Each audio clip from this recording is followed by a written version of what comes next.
जय हिंद। एक बार फिर से स्वागत है नए वीडियो पे। इस वीडियो के माध्यम से जो जानकारी बता रहा हूँ, जितने भी कैंडिडेट डिग्री पार्ट 3 के एग्जाम दे रहे हैं, सबसे पहले तो आप लोगों को एग्जाम की हार्दिक शुभकामनाएं। और मैं आशा और विश्वास के साथ कहूँगा कि आप लोगों के एग्जाम अच्छे से जाए, आप लोग अच्छे से कॉपी को लिख पाए। चाहे वो सब्जेक्टिव का एग्जाम दीजिए या ऑब्जेक्टिव का एग्जाम दीजिए, अच्छा आप लोगों का एग्जाम जाए। अब देखिए, मैं आप लोगों को ये चीज़ बता देता हूँ, जो मेन बातें हैं। पार्ट 3 में आप लोगों के 400 का ऑनर्स हो जाता है। किसी किसी को 400 का ऑनर्स देना ही पड़ेगा, तो थ्योरी मोड में परीक्षा। और किसी किसी का जो है वो 100 का प्रैक्टिकल हो जाता है। जैसे ज्योग्राफी वाले हो गए, होम साइंस वाला हो गया, म्यूजिक वाला सब हो गया, तो उन सबको तो पेपर 8 वैसे ही 100 का प्रैक्टिकल हो जाता है। ठीक है।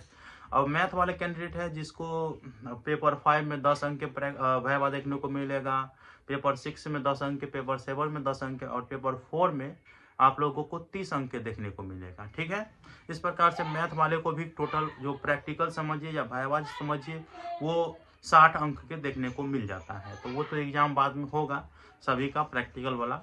अब मैं इस वीडियो के माध्यम से ये बताता हूँ, अगर आप लोगों के बनाने वाला नहीं है, मैथ छोड़ करके, ठीक है, मैथ फिजिक्स के या केमिस्ट्री छोड़ करके जो भी है, अगर आप लोगों को सॉल्व करने वाला क्वेश्चन नहीं है और आप लोगों को किसी भी क्वेश्चन का आंसर मालूम नहीं है, तो ऐसा नहीं है कि आप लोग लिख नहीं पाइएगा।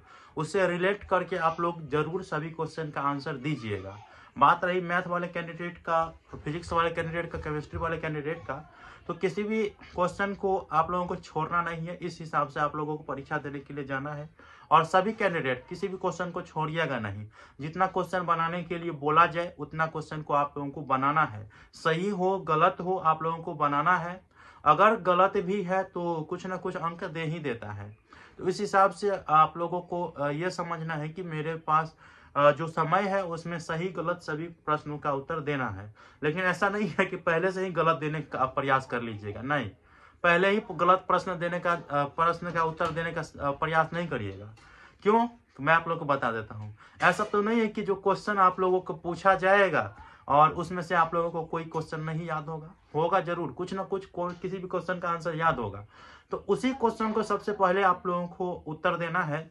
जिस क्वेश्चन को आप लोगों को विश्वास है कि मैंने इसको पढ़ा हूँ, मैं इसको पढ़ा हूँ और मैं इसका आंसर दे सकता हूँ, तो उस क्वेश्चन का आंसर आप लोगों को सबसे पहले देना है। ऐसा नहीं कि नंबर सिस्टम से देना है। ठीक है, कि 1 नंबर का आया तो 1 नंबर लिखेंगे, 2 नंबर का आया 3 नंबर लिखेंगे। जिसका आप लोगों को याद है ना, उसी को आप लोगों को देना है। क्योंकि आप लोग को जब आप क्वेश्चन लीजिएगा तो उसमें टर्म एंड कंडीशन दिया गया रहता है, इंस्ट्रक्शन दिया गया रहता है कि आप लोगों को किन्हीं 2 या 5 या 6 इस प्रकार से ग्रुप अगर रहता है तो 2-3 करके देना अनिवार्य है, जिसमें से प्रश्न संख्या 1 या अनिवार्य है, तो उस तरह के रहता है।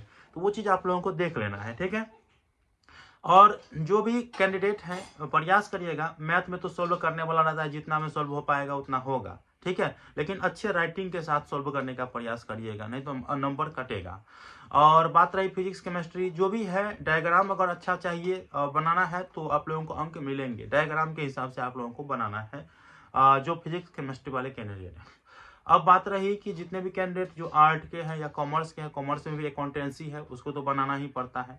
तो राइटिंग सबका अच्छा रहना चाहिए। ऐसा नहीं कि दाल भात चटनी कर दें। 2 पेन का इस्तेमाल आप कर सकते हैं। हेडिंग के लिए ब्लैक का इस्तेमाल करिए या ब्लू का इस्तेमाल करिए। मतलब जो हेडिंग देना है तो एक कलर का हेडिंग दीजिए, और उसके बाद जो उसका जो डिफिनेशन है उसको अगर लिखना है तो आप लोगों को दूसरे कलर में लिखना है। इससे इंप्रेशन जगेगा कि हाँ बच्चा थोड़ा पढ़ा है, तैयारी किया है, तो उस हिसाब से आंसर दे रहा है। और अगर 5 नंबर का सवाल है, अगर गलत भी आंसर दे दिए, 2 नंबर मिल गया तो मिल गया ना। 20 नंबर का सवाल है, गलत भी आंसर दे दिए, पन्ना भी भर दिए हैं, तो 7 या 8 नंबर दिया, लेकिन दिया ना, 10 नंबर दिया ना। और नहीं भरिएगा तो क्या मिलेगा। और 20 नंबर का है, वैसे भी 100 में से 20 गया तो 80। अब 4 क्वेश्चन का दिए हैं तो 10 जोक 40। इस प्रकार से आप लोगों को आंसर देखने को मिल जाएगा। इससे अच्छा है ना कि सभी का भर दे तो 10 पंचे 50 भी हो जाता है ना। तो यही आप लोगों को देखना है। तो ग्रेजुएशन में है कि कितना आप कॉपी लिख पाते हैं कम समय में, वही आप लोगों को देखा जाता है। कितने अच्छी तरीका से लिख पाते हैं तो वो देखा जाता है। तो आप लोग भरिएगा अच्छे से, आशा करता हूँ। और रोल नंबर जो है वो आप लोगों को सही सही भरना है। इसमें किसी प्रकार की गलती नहीं करना है, रजिस्ट्रेशन नंबर और रोल नंबर में। ठीक है। तो आई होप कि आप लोगों को जानकारी समझ में आ चुका है। वीडियो कैसा लगा मुझे बताइएगा, ज़्यादा लंबा नहीं करना चाहूँगा, समय बहुत मूल्यवान है। मिलते हैं अगले वीडियो में, तब तक के लिए धन्यवाद।